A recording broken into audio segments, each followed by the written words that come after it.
Hey everybody, welcome to the Mana Leek. I'm John as always, and we are here for the Black Limited M21 set review. We're going to go through all the black cards today, talking about how they will do in draft. We are on a live stream right now, if you didn't catch us live, over on twitch.tv/themanaleek. So you've got grades here that chat is going to be voting on. You can see where they're clicking, what grade they think they're going to give. You can see them up above, but we're going to go on and start off with the first card, which is Alchemist's Gift. Alchemist's Gift is a hard word to say. It's a single black mana for an instant at common. Target creature gets +1/+1 and gains your choice of Death Touch or Lifelink until end of turn. I never really like these cards. People frequently look at them as removal, but it requires that you have the card, you have the mana, you have a creature that you're probably willing to throw away. Maybe the +1/+1 does save it. It works as removal, but it never works the way you really want it to. There's way better cards out there. So ultimately, this is still around like a C- for me. It's just a card that I never really find a spot for. If you're hurting for playables, sure, but otherwise, C-. Up next is Archfiends Vessel. Archfiends Vessel is a single black mana for a creature human cleric at uncommon. It's a 1/1 with lifelink. When Archfiends Vessel enters the battlefield, if it entered from your graveyard or you cast it from your graveyard, exile it. If you do, create a 5/5 black demon creature token with flying. So, it's a 1/1 for 1 with lifelink. I don't really want to play that. But if we can get it out of the graveyard by reanimating it, which is the blue-black thing to do, we get a 5/5 demon instead. It's token. It's super prone to bounce. Yeah. I just think there's better things to reanimate because they're just better cards. Like, if we never get to reanimate this, we played a 1/1 for 1. Whereas if we never get to reanimate our 6/6 for 6, we can still cast it as a 6/6 for 6. So I think this card's a bit of a trap. I think this card's way too cute for its own good. I think it's probably in like the C- range, maybe more like a D+ range. It has that thing of it is literally a creature. You can play it if you are desperate for a creature. So I don't think we can go to F. I think F is what I would typically give to a card because realistically I'm not going to play it. But let's go for a D on Archfiends Vessel. Up next is Bad Deal. Bad Deal is 4 black for a sorcery at uncommon. You draw 2 cards and each one discards 2 cards. Each player loses 2 life. It's a Sign in Blood and a Mind Rot stapled together, and it also hits your opponent. It's a weird card. It's definitely kind of a weird card. So my issue here is if we're playing this late game, which we probably are because it's 6 mana, are we really successfully mind rotting our opponent? Like our opponent, if our opponent has an empty hand and we're paying 6 mana for a Sign in Blood, that is awful. Sign in Blood's supposed to cost 2 mana, not 6 mana. So I think you really have to get full value out of this, and I think the fact that you don't control if you're going to get full value out of this is just too much. It costs way too much for me. So I'm not super stoked on it. I accidentally skipped the card there. I think I'm on about a C- for this. I don't really want to play it. There's going to be times where an opponent plays it on you and it's going to be perfect, but they're going to be few and far between. C- for Bad Deal. Up next is Blood Glutton. Blood Glutton is 4 black for a creature vampire at common. It's a 4/3 with lifelink. If you need a lifelinker here, but there's better choices, it's a C. I think you can play it or not play it. Well, 5 mana is where I kind of go to C-, actually. 5 mana is where I'm just like, there's better cards. There's better cards. You don't want to play multiples of these because they're 5 mana. 5 drops need to be good. And this isn't good. It's just fine. C- for Blood Glutton. This is kind of like the I missed on getting real lifelink creatures. Up next is Caged Zombie. Caged Zombie is 2 and a black for a creature zombie at common. It's a 2/3. Pay 1 and a black, tap. Each opponent loses 2 life. Activate this ability only if a creature died this turn. So it's 2/3 for 3, which is not my favorite stats. And then if a creature died, whether it was mine or my opponent's, I can pay 1 and a black to ping them for 2. It's not awful. It's not awful. It's a 2/3 for 3, so I think the base is still a C-. We're never going less than a C- on this. The trick is I don't know if we're going to have or want to spend 2 mana constantly to do 2 damage with this, so I think we're still keeping this around a C-. I just don't think it's that good of a payoff. I think the plan is for this to go into the sacrifice deck, so you sack a creature and then you activate this, but I don't know. It's really bad activating it on your turn. You want to be activating on your opponent's turn, so I'll keep an eye if it pops up in the black-red sack deck, but I'm going to start at a C-. Up next is Kari and Grub. Kari and Grub is 3 and a black for a creature insected uncommon. It's an 0/5. Kari and Grub gets +X/+O, where X is the greatest power among creature cards in your graveyard. When Kari and Grub enters the battlefield, mill 4 cards. If this is an 0/5, it's awful. If it's a 1/5, a 2/5, a 3/5, a 4/5, if it's anything below a 4/5, I'm pretty unhappy. When it's above a 4/5, I'm ecstatic. It fills my graveyard for blue-black Reanimator. It does block really well, so it blocks until you get it big. It's kind of a tough card to grade. I think the floor is definitely like D territory. Like if this is an 0/5 or a 1/5 or a 2/5, I'm not stoked. It is a 2/5, so it is a Wish Coin Crab, so it's still a card that I only want to play if I have a big plan for getting to the late game. So I think I'm on a C for this. I just don't quite think it super gets there. Start with a C. We'll see where we go. Up next is Crypt Lurker. Crypt Lurker is 3 and a black for a creature horror at common. It's a 3/4. When Crypt Lurker enters the battlefield, you may sacrifice a creature or discard a creature card. If you do, draw a card. 3/4 for 4 that I can draw a card by discarding a card, but it has to be a real card. I can't discard a land. It has to be a real creature. Not amazing. If I am the blue-black Reanimator deck, there are better ways of discarding, but this is not a bad way of discarding. I get to draw another card off of it. Sacrificing a creature for the black-red sack deck, not necessarily what I want to be doing, but also okay. I think this is probably like a C if you are in blue-black or black-red. If you are in black-white or if you are in black-green, I'm not super stoked on it. Yeah. I think it's around a C or a C-. It depends on the deck. We're not going too much higher or to any lower at all. Up next is Deathbloom Thallid. Deathbloom Thallid is 2 and a black for a creature fungus at common. It's a 3/2. When it dies, create a 1/1 green Saproling creature token. This card's not quite as good as it was in Dominaria, where we had Slimefoot, the Saproling Lord, but it's still pretty darn good. It's a 3/2 for 3. That's a nice bit of aggressive stats there. It replaces itself, which is pretty darn nice. This is going to be a sack thing for you. You sacrifice this and you get another creature that you can also sacrifice if you want. It's a strong C+. It's just a good card. You'll play every copy that you get. It's not going to win the game, but it's good. Up next is Demonic Embrace. Demonic Embrace is 1 black for an enchantment aura at rare enchant creature. Enchanted creature gets +3/+1, has flying, and is a demon in addition to its other types. You may cast Demonic Embrace from your graveyard by paying 3 life and discarding a card in addition to paying its other costs. This is interesting. So I initially wasn't sold on this. +3/+1 in flying for 3 mana is a real aura. We talked about that in blue with the +1/+1 flying and draw a card. It's a real card. And you can bring it back, not forever. You're going to die at some point if you just keep bringing this back, but hopefully your opponent's dead first. When I started thinking about this as Repeating Barrage, for those who remember Repeating Barrage, I started to say, okay, this card is probably pretty real, actually, because all you need to do is get this onto a 2/2, like 2 2/2s twice, and you're already dealing a whole bunch of damage. I think this card's actually pretty decent.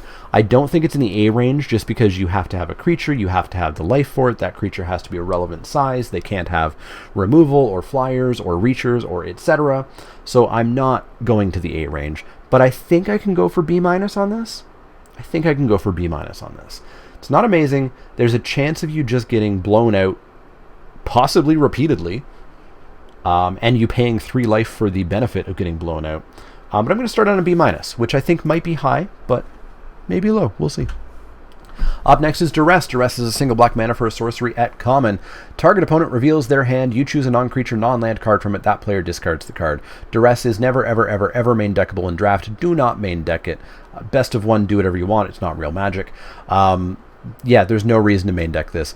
If, after game 1, you saw a super scary planeswalker, or that's probably it, some sort of super scary spell perhaps, you can side it in and it'll be okay, but it's still not even a D+, because if your opponent plays the planeswalker before you duress it, or you duress and you don't find it, womp womp, it's a D.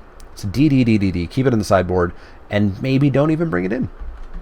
Up next is Eliminate. Eliminate is 1 and a black for an instant uncommon. Destroy target creature or planeswalker with converted mana cost 3 or less. This card's very good. It's Vanquish the Weak. It's not even Vanquish the Weak. That was 3 mana, wasn't it? It's Reeve Soul. It's not going to kill the things that you care about. Usually, it can. There are, pretty good powerful 3/3s or 3/5s. There are planeswalkers that are... I think there's one planeswalker that's 3 mana in this set. It's going to do some work. It's going to be pretty good. It's not in the A range because it doesn't kill everything. It does kill tokens, which is very nice. I think it is a very strong B+. I would never put this card into the A range, but it is a very strong B+. A range is really for unconditional removal, and this is not unconditional. So B+ for Eliminate. Up next is Fetid Imp. Fetid Imp is 1 and a black for a creature imp at common. It's a 1/2 with flying. Pay black. Fetid Imp gains Death Touch until end of turn. I don't want to pay to give my Death Touchers Death Touch. I want my Typhoid Rats to be 1 mana, 1/1, Death Touch all the time. This is a flyer, so it has some upside. You can put some counters on it, I guess. You can do some other stuff. You can still pay that black mana when it makes sense for you to Death Touch something. So the card's still fine. It's not one that I want to go out of my way to play. It's not one that I want to build up a multiples of. I think it's just a C. I think it's okay. You can play it if you have a spot, but otherwise, eh. Up next is Finishing Blow with gorgeous art, not by Seb McKinnon. Wow. 4 and a black for an instant at common. Destroy target creature or planeswalker. Instant speed, unconditional removal. Now, I think we can go to A-. Yes, it's 5 mana, but it's instant speed. Instant speed, 5 mana. I'm still pretty happy to go with A-. That was Final Death. We've had other cards like that. A- for Finishing Blow. If it was sorcery speed, absolutely B+, but A- for Finishing Blow. This is going to be great common removal. There's a lot of removal in this set. There's a lot of good removal. There's a lot of better removal, but this one's still pretty good. Up next is Gloom Sower. Gloom Sower is 5 black for a creature horror at common. It's an 8/6. Whenever Gloom Sower becomes blocked by a creature, that creature's controller loses 2 life and you gain 2 life. Much like the whales, you do not want to play this. You want to cheat this in. Cheating this in on turn 4 with Obsessive Stitcher is terrifying. An 8/6 is kind of challenging. An 8/6 that attacks like a 10/6 is very challenging. But you don't want to play this. So you have to be blue-black Reanimator. You have to have a Reanimator plan. You have to have a plan to discard this. You have to have the reanimation abilities. You have to have a lot. So in a specific deck, it's like a C+. There's still better options out there. And if you are not that deck, you probably don't play this card. Up next is Gormand, which is a great name. Gormand is 4 black for a creature demon at uncommon. It's a 5/5. As an additional cost to cast this spell, sacrifice a creature. It's got flying. It's got trample. When Gormand enters the battlefield, each opponent sacrifices a creature. So this card is great. It's a 5/5 flying trample, and it makes my opponent sacrifice a creature. But I do have to sacrifice a creature to cast it, which means this may be a dead card. You may physically not be able to cast this card. Hopefully not. Hopefully you have a board state, and there's something to be said about playing optimistically. Play this card as though you will always have a board state. I don't super agree with that take, because I think you do have to take into account the dangerous times. But the times that you don't have it, this card's just fantastic. 5/5 Flample is probably going to upgrade almost anything that's on your board, and making your opponent sacrifice a creature, even if they sacrifice something piddly like a little 1/1, at least you did something. Card's very good. I think it's probably just a strong B. Just be aware that sometimes you're not going to actually be able to even cast it. Up next is Grasp of Darkness. It's black for an instant at common. Target creature gets -4/-4 until end of turn. It kills a lot of the format. It kills well over 50% of the format. Very good card is very good. I think we're going to go... Oh, I should have kept that chart open that someone sent me.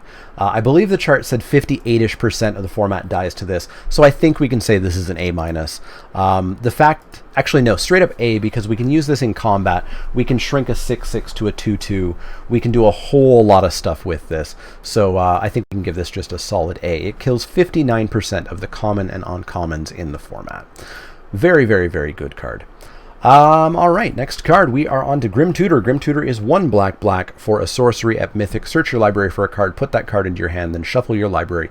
You lose 3 life. Bad card. Tudors are not good in Limited. They just are not. Your deck is not a constructed deck. You don't have 35 really good cards. You have 1, 2, if you're lucky you got 3 maybe, and maybe you drew it. Maybe you drew your bomb.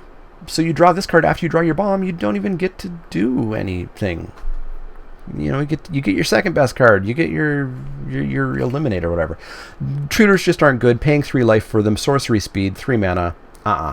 No interest in Grim Tutor. I've got this as we'll say a D, just because if you do happen to have a broken, busted deck with several cards that you would love to get, it gets better.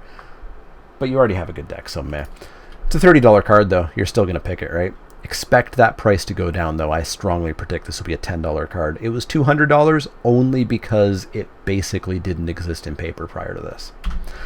Up next is Hooded Blight Fang. Hooded Blight Fang is 2 and a black for a creature snake at rare. It's a 1/4 with Death Touch. Whenever a creature you control with Death Touch attacks, each opponent loses 1 life and you gain 1 life.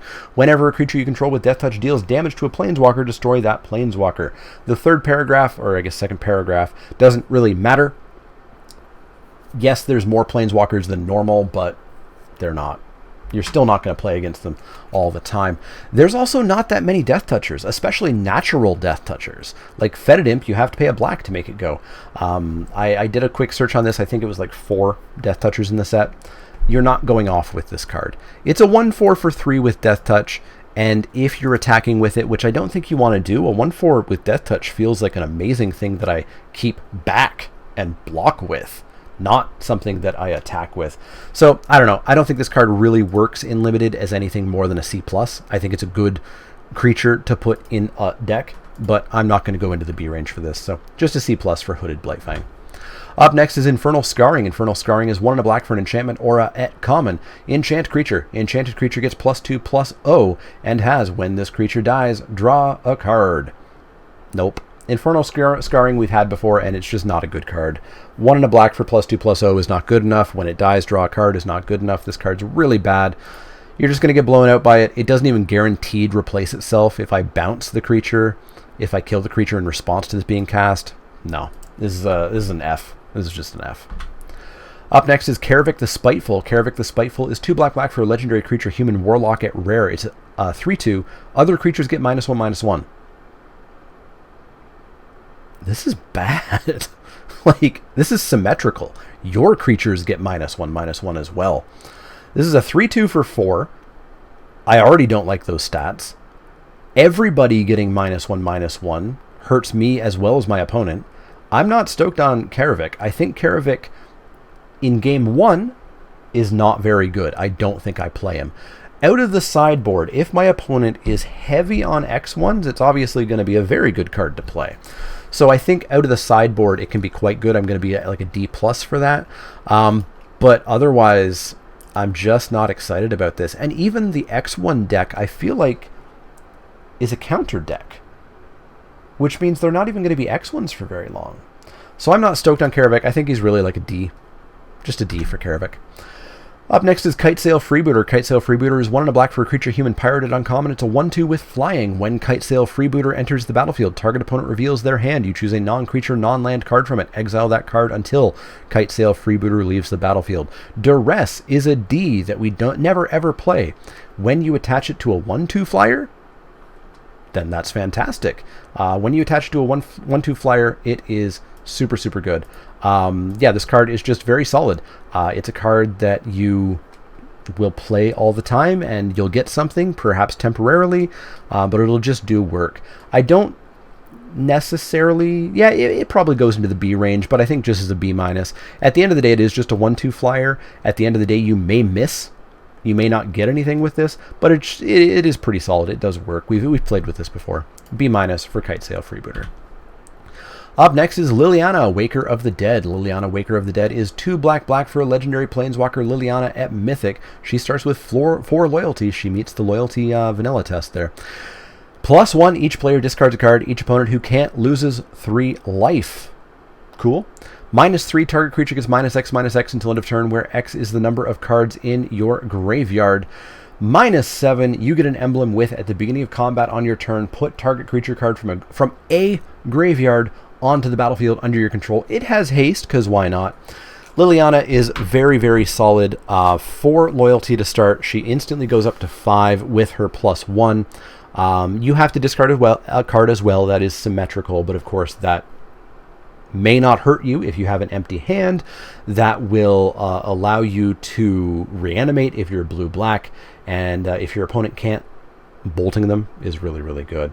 -X for the number of cards in your graveyard. That's obviously very variable. Who knows if that's going to actually kill anything or something, but it's still very good. And the -7 is just going to dominate the game. She is a straight-up A, I think. I think she's an A, just because she doesn't guaranteed protect herself. We're not going to go to the A+ range, but she is a very solid A.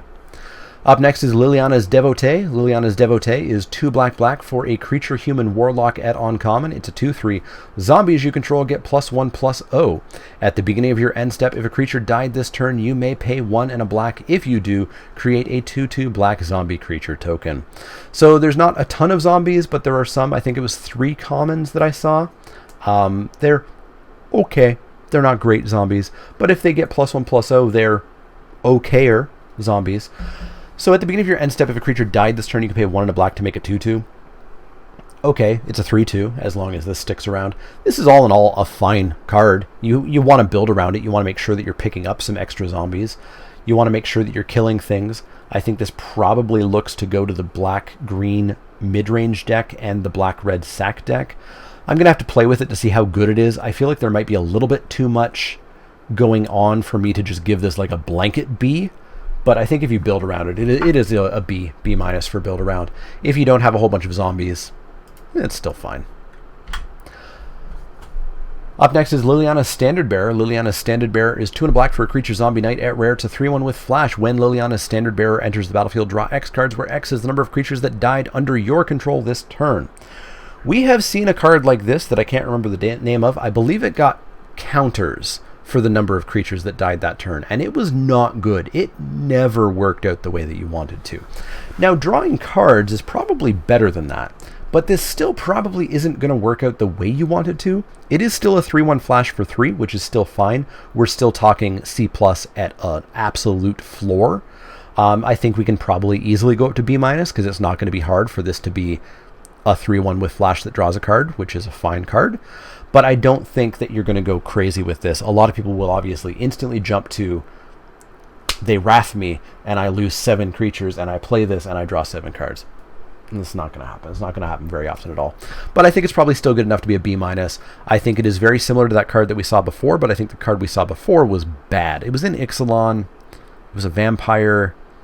Can't remember the name. Blood-Crazed Paladin got counters, and it never did what you wanted it to. This, I think, still won't do what you want it to, but it'll do something. B- for Liliana's Standardbearer.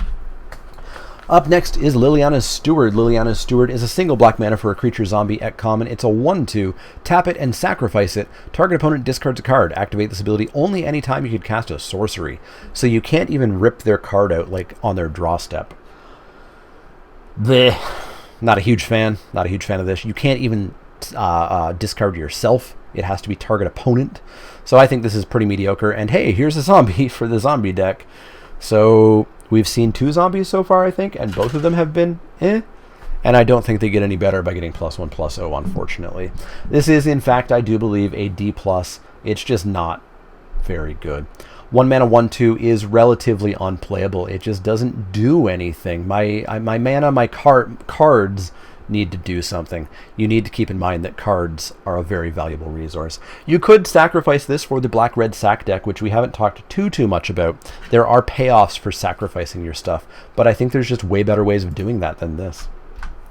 Up next is Malefic Scythe. Malefic Scythe is 1 and a black for an artifact equipment at uncommon. Malefic Scythe enters the battlefield with a soul counter on it. Equipped creature gets +1/+1 for each soul counter on it, and whenever equipped creature dies, put a soul counter on Malefic Scythe. Equip for 1. This, I think, is good. I think it's actually quite good. If it is +1/+1 for an equip cost of 1, it is it's Short Sword, which is not a good card. We'll talk about Short Sword in a while. It's not good. The second it gets that second counter, it actually becomes really good. +2/+2 for 1 mana is huge. And remember, you can move this. You don't have to wait for that creature to die. If this ever gets more than 2 counters on it, I think 1 mana to equip is nutty. I think the black-red sack deck can do some really, really crazy stuff with this. If you have a sacrifice outlet and you have your 3/2 Saproling, you sack that, get a counter on this, you sack the 1/1 Saproling, you've got 2 counters on this, and you've got a really good Scythe. I think some work can be done with this. I think I'm going to start relatively high at a B- on this. It can be a little bit slow. It does require a fair bit of work. Maybe it's too much work, but I'm going to start a little bit high on a C+ or a B- for Malefic Scythe. Up next is Masked Blackguard. Masked Blackguard is 1 and a black for a creature human rogue. At common, it's a 2/1 with flash. Pay 2 and a black. Masked Blackguard gets +1/+1 until end of turn. 2/1 for 2 with flash is not something I'm stoked on. I can pay 3 mana to make it a 3/2. I don't care. I can pay 6 mana to make it a 4/3. I still am not stoked. It's an okay card, but it's a C. It's filler. There's better cards out there. Play this if you need to, but try not to. Up next is Massacre Worm. Massacre Worm is 3 black for a creature worm. At Mythic, it's a 6/5. When Massacre Worm enters the battlefield, creatures your opponents control get -2/-2 until end of turn. Whenever a creature an opponent controls dies, that player loses 2 life. Are you a heavy black deck? Then this is an A+. It's a very, very, very, very good card. What's the fail state? The fail state is your opponent didn't have any creatures and all you got was a 6/5. Oh no. Oh no. You can also reanimate this if you are in blue-black and you have the reanimation spells. You don't even have to be blue-black. As we'll see soon, there is a mono-black reanimation method. Yeah, this card's great. It's an A+. It's very, very good. The only place you don't play this is if you don't have a way of reanimating and you are like 12 forests and 5 swamps. But if you have a good number of swamps, this is an A+. Up next is Mind Rot. Because why shouldn't we have Mind Rot as well as Bad Deal? Mind Rot is 2 and a black for a sorcery. At common, target player discards 2 cards. This card is always a little bit better in sealed because there's more bombs and it's slower, and a little bit worse in draft. Typically not exactly playable in draft, but you can. It's like the D+ range. You can Mind Rot yourself, which you typically don't do, but in this format you could to turn on reanimation. There are infinitely better ways of doing that. We've seen looters, we've seen all kinds of stuff to get creatures into the graveyard that aren't Mind Rot, that are instant speed, etc. So this is still a D+, even with that upside for this format. Try not to play it. Up next is Necromancy. Necromancy is 1 black for a sorcery at rare. This is what I was thinking of with Ruined Halo, I think.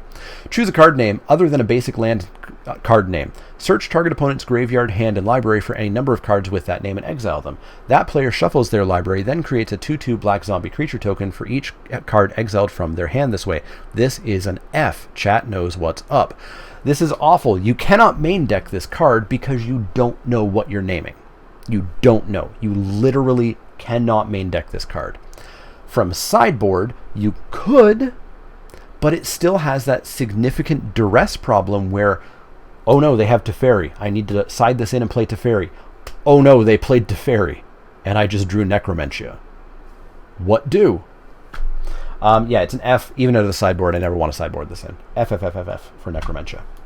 Up next is Peer into the Abyss. Peer into the Abyss is 4 black for a sorcery at rare. Target player draws cards equal to half the number of cards in their library and loses half their life round up each time.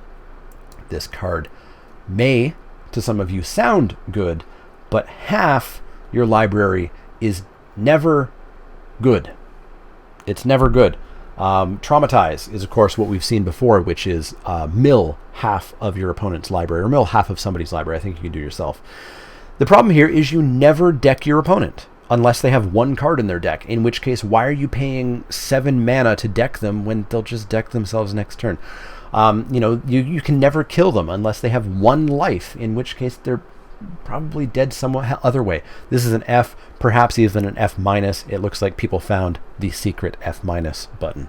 F- for Peer into the Abyss. Up next is Pestilent Hayes. Pestilent Hayes is 1 black for a sorcery at uncommon. Choose 1. All creatures get -2/-2 until end of turn, or remove 2 loyalty counters from each planeswalker. We're only ever casting this for the first ability, probably.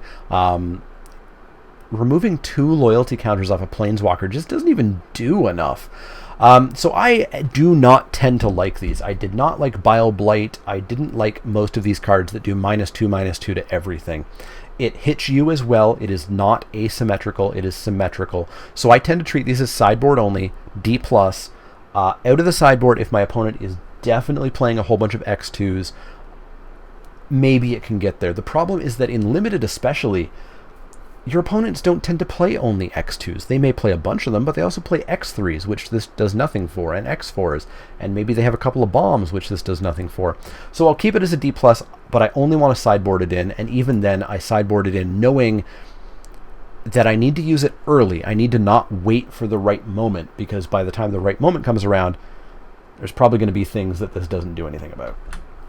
Up next is Rise Again. Rise Again is 4 and a black for a sorcery at common. Return target creature card from your graveyard to the battlefield. Here's Reanimator. Here's Reanimator for decks that are not black-blue.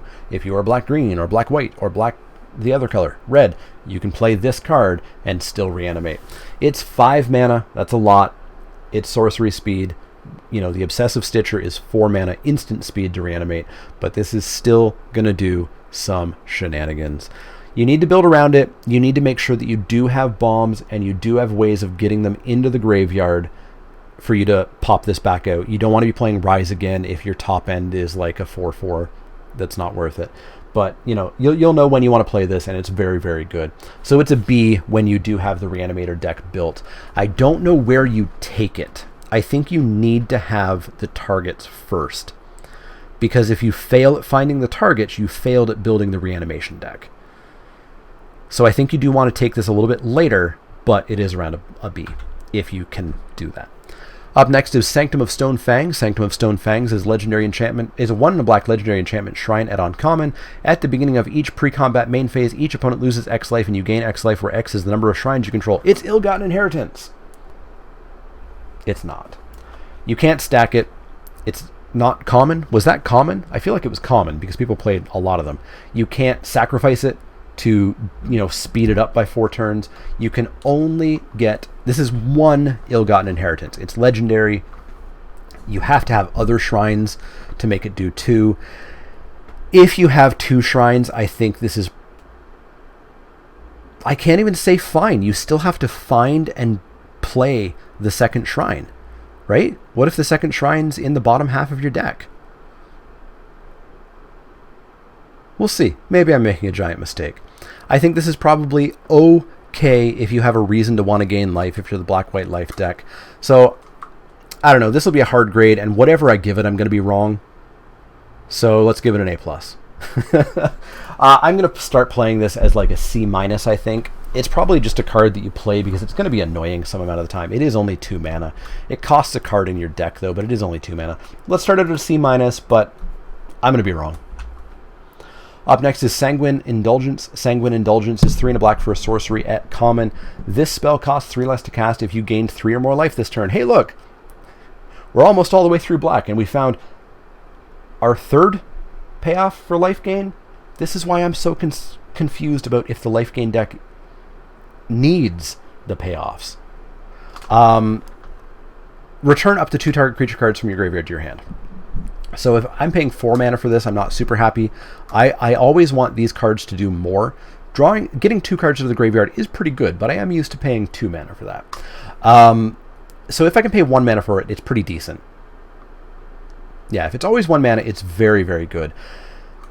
But how is it always 1 mana if you're not just gaining a whole bunch of life all of the time?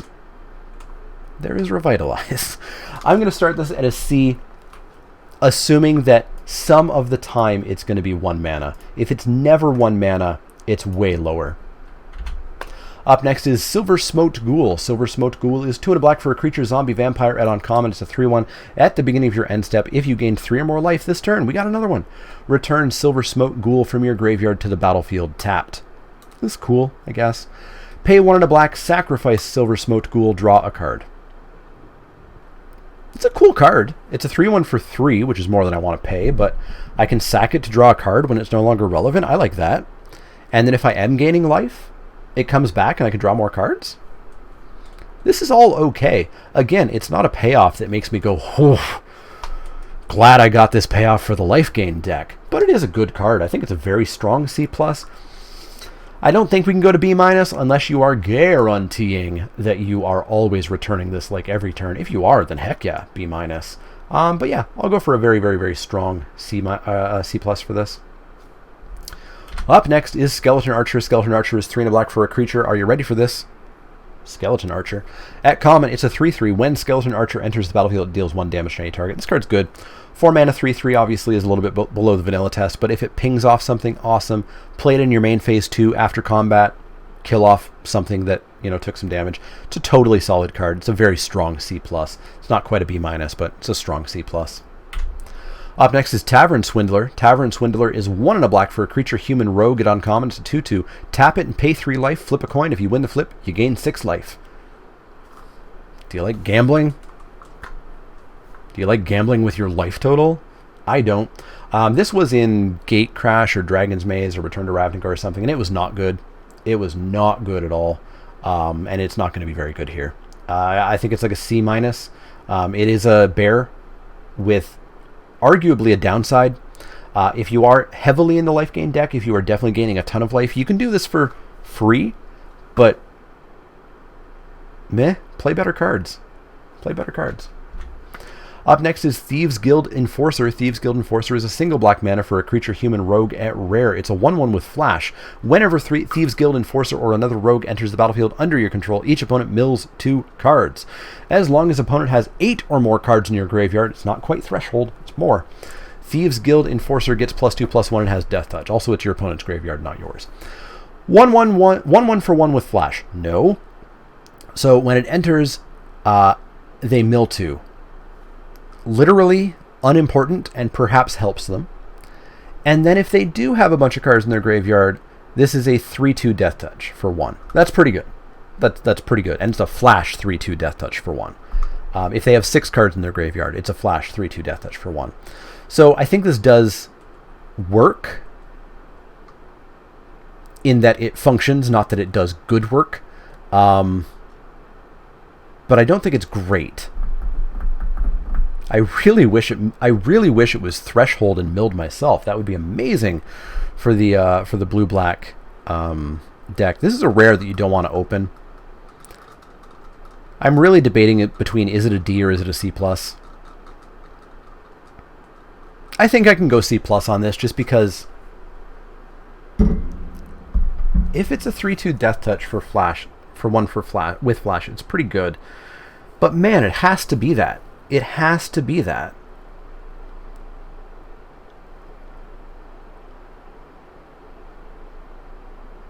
It has to be that. This is really hard. I'm going to go C+ and be optimistic about it. But if it is not always that, then it's pretty bad. C+, hopefully, for Thieves Guild Enforcer. Up next is Village Rites. Village Rites is a single black mana for an instant at common. As an additional cost to cast this spell, sacrifice a creature, draw 2 cards. Okay.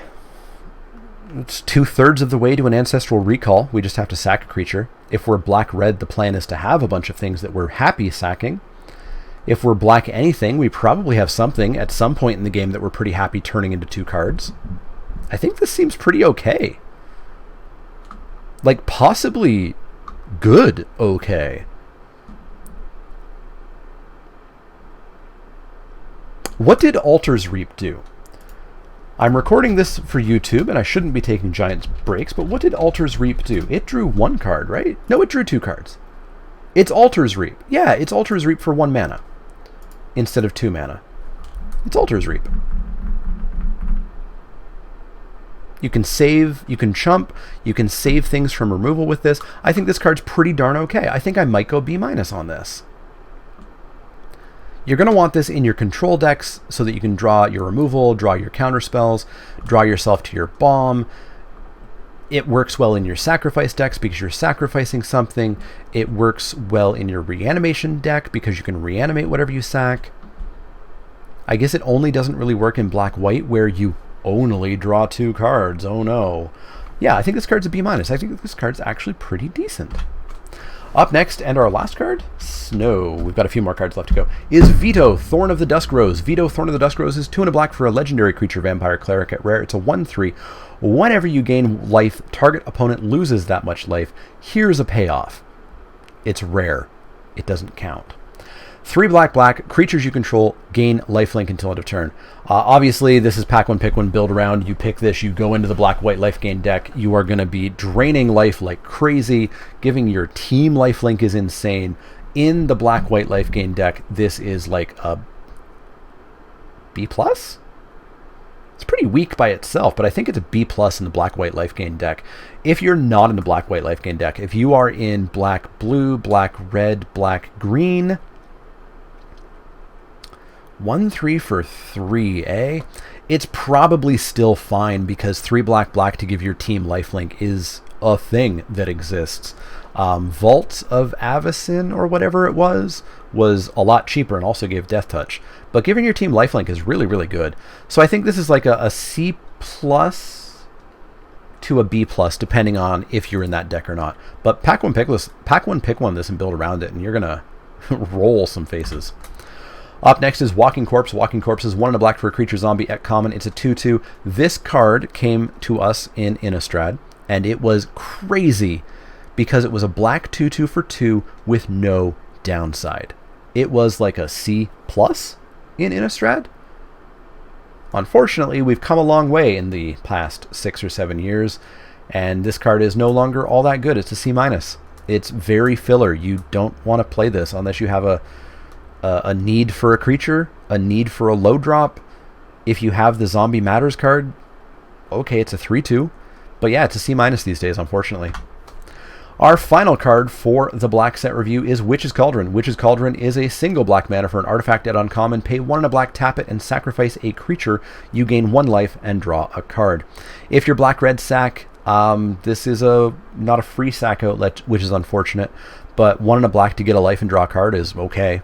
And you can do this at instant speed, which means you can you can utilize your creature from removal or your chump block or etc. This card's just nice little value engine. Only costs a mana, so it's not, taking up a turn to play or anything. I think it's okay. It's obviously not as good as Cauldron or anything, but it's decent. Or sorry, not Cauldron, Oven. But it's decent. I think it's fine. I think it's like a strong C. Not much higher. Obviously, it requires work to make this start going. But yeah, I think I might actually prefer the instant as well, which is why I give the instant B-. So just a C for Witch's Cauldron. So that's going to wrap it up for the black set review. Black has some good cards and some bad cards. We gave 2 F-. I think we gave an F and an F-, and we probably should have given 2 F-. Yeah, but then there's some great cards. There's some fantastic removal, some instant speed removal. Black-red sack looks really interesting. Black-blue removal, or reanimate, I'm super excited to play. Let me know what you want to play and think about in black in the comments down below. As always, if you do have any questions, comments, or suggestions, you can find me in the usual places, like on Twitch, where we're live streaming this right now. So make sure you go check that out. But as always, like, share, and subscribe, and I will see you all next time.